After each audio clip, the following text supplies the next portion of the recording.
Good morning बच्चों। आज हम लोग पढ़ेंगे part 5 Louis Braille. Louis Braille के साथ बचपन में हुई हादसे के कारण उनकी आंखों की रोशनी चली जाती। किसकी रोशनी चली जाती है? लुई ब्रेल की। उन पर उनके आत्मविश्वास ने उन्हें एक महान व्यक्ति बना दिया। अब देखते हैं पाठ पढ़कर, मैं पढ़ूंगी, आप लोग ध्यान से सुनेंगे। विश्व का प्रत्येक नेत्रहीन व्यक्ति ब्रेल लिपि का आविष्कार।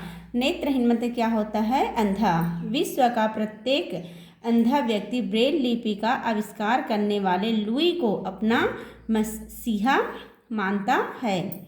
लुई ब्रेल का जन्म 4 जनवरी 1809 ईस्वी को फ्रांस के पेरिस शहर से लगभग 25 किलोमीटर दूर कुप्रे नामक गांव में हुआ था।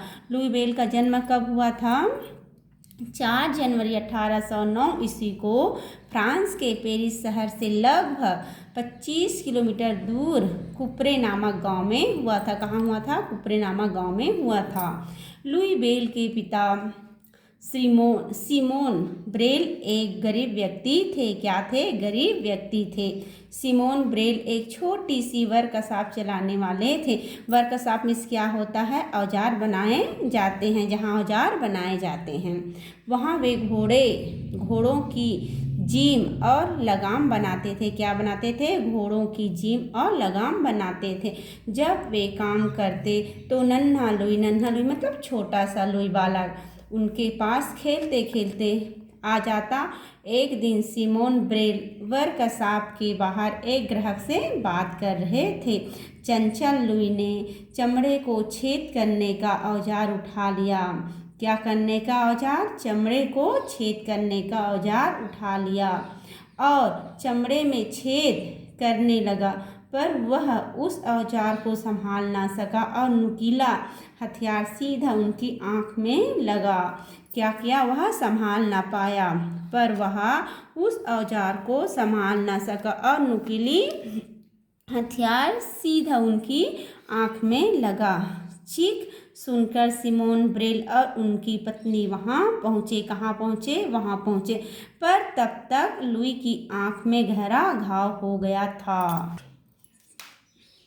गांव की ही एक वृद्ध महिला बूढ़ी महिला ने जड़ी बूटी को पानी में डालकर दवा बनाई और लुई का इलाज शुरू कर दिया। पर धीरे धीरे लुई की दोनों आँखों की रोशनी चली गई। क्या हुआ? धीरे धीरे लुई की दोनों आँखों की रोशनी चली गई। उसके माता पिता उसे लेकर पेरिस गए। कहाँ गए? पेरिस गए, जहाँ उन्होंने नेत्र विशेषज्ञ से सलाह ली। जो नेत्र आँख के बारे में जानते हैं उससे सलाह ली, पर तब तक बहुत देर हो चुकी थी। वे निराश होकर गांव लौट आए। क्या होकर? निराश होकर गांव लौट आए। 3 वर्ष का अबोध लुई भी अब कुछ गंभीर हो गया। कितने वर्ष का था लुई?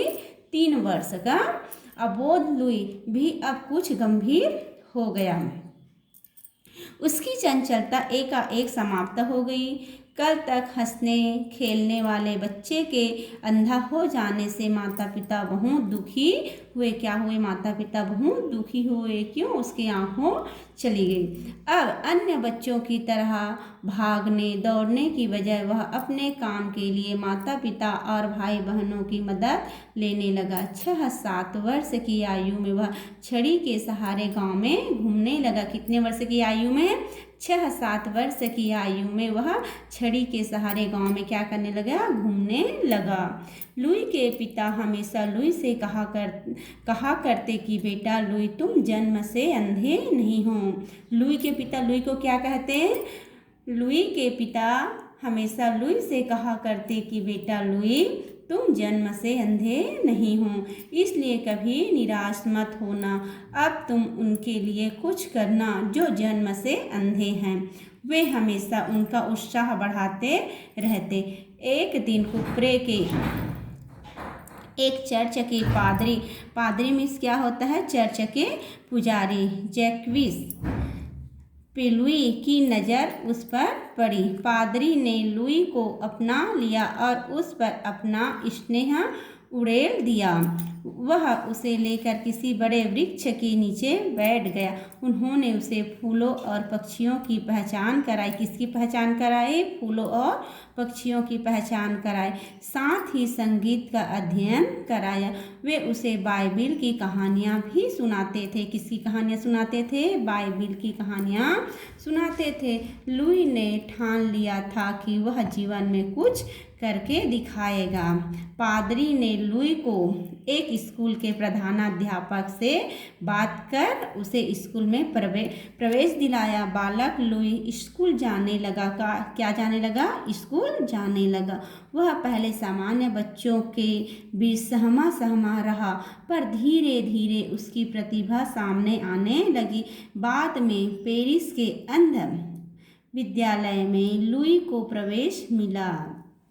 कहाँ? पेरिस में। वहाँ भी लुई ने अपनी असाधारण योग्यता और विनम्र व्यवहार से भी सभी को प्रभावित किया। क्या किया? प्रभावित किया। आगे कल पढ़ेंगे। ठीक है।